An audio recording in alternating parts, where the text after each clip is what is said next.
Good morning to all of you. My name is Mulchan Rai, and today I have brought very important slide for you. So we will start with the name of Almighty Allah, who is most merciful. So let's begin without of wasting our time. So today, question number one is the amount of energy required to remove electron from outermost shell of atom is called. अब जो suppose करें कि इसका इसको हम यूँ करते हैं कि सपोज करें कि अभी हमारे पास एटम है, ये सोडियम का एटम है, पहले शेल में 2 इलेक्ट्रॉन, दूसरे में हमारे पास 8 इलेक्ट्रॉन हो गए, 1 2 3 4 5 6 7 8 और जो 8th इलेक्ट्रॉन और जो लास्ट इलेक्ट्रॉन उसमें 1 इलेक्ट्रॉन। अब इस इलेक्ट्रॉन को निकालने के लिए जो एनर्जी खर्च होती है उसको कहते हैं आयोनाइजेशन एनर्जी। तो हमारा जो ऑप्शन करेक्ट है वो है A is correct one. Move करते क्वेश्चन नंबर सेकंड की तरफ। The SI unit of ionization energy, ionization energy का जो यूनिट है वो है किलोजूल पर मोल।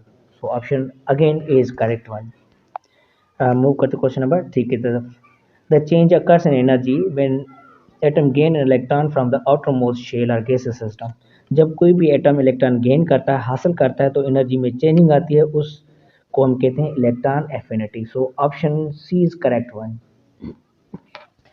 नाउ मूव करते क्वेश्चन नंबर फोर की तरफ। Electron was discovered by, electron जो है डिस्कवर किया था वो किया था जे थॉमसन ने। और हमने पढ़ा था अगली स्लाइड में कि न्यूटन को डिस्कवर किया था चैडविक ने। सो मूव करते क्वेश्चन नंबर नेक्स्ट की तरफ।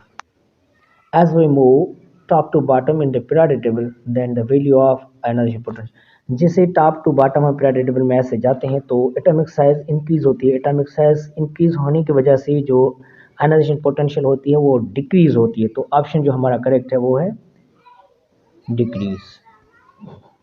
मूव करते क्वेश्चन नंबर सिक्स की तरफ। A formula which shows the actual number of atom in a molecule is called.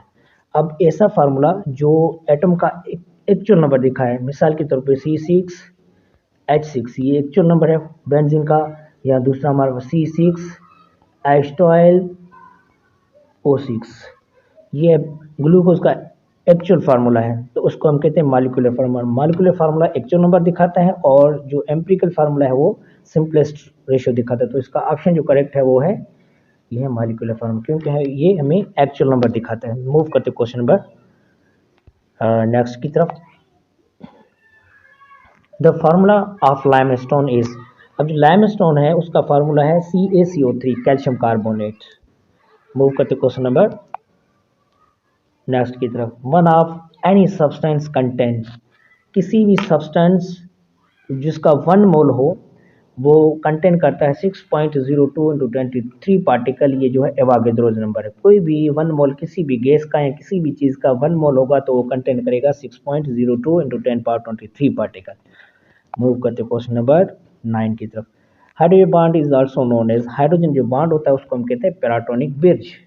और हाइड्रोजन जो बॉन्ड होता है वो होता है सेकेंडरी बॉन्ड, और ये हाइड्रोजन बॉन्ड सेकेंडरी बॉन्ड में बहुत मजबूत बॉन्ड है। तो इसका ऑप्शन करेक्ट है वो है ये hydrogen bond is also known as protonic bridge. Move करते क्वेश्चन नंबर 10 की तरफ, जो लास्ट है आज के लिए। Most reducing agent the periodic table, जो मोस्ट रिड्यूसिंग एजेंट है पीरियोडिक टेबल में वो है फ्लोरीन, क्योंकि फ्लोरीन जो मोस्ट इलेक्ट्रोनेगेटिव एलिमेंट है और इसके पास टेंडेंसी ज़्यादा है इलेक्ट्रॉन गेन करने की, तो वो एनर्जी जल्दी लॉस करता है अपनी। और रिड्यूसिंग एटम वो होता है जो इलेक्ट्रॉन एक्सेप्ट करे, तो फ्लोरीन के पास इलेक्ट्रॉन एक्सेप्ट करने की टेंडेंसी ज़्यादा है। So thank you for all of you, thank you.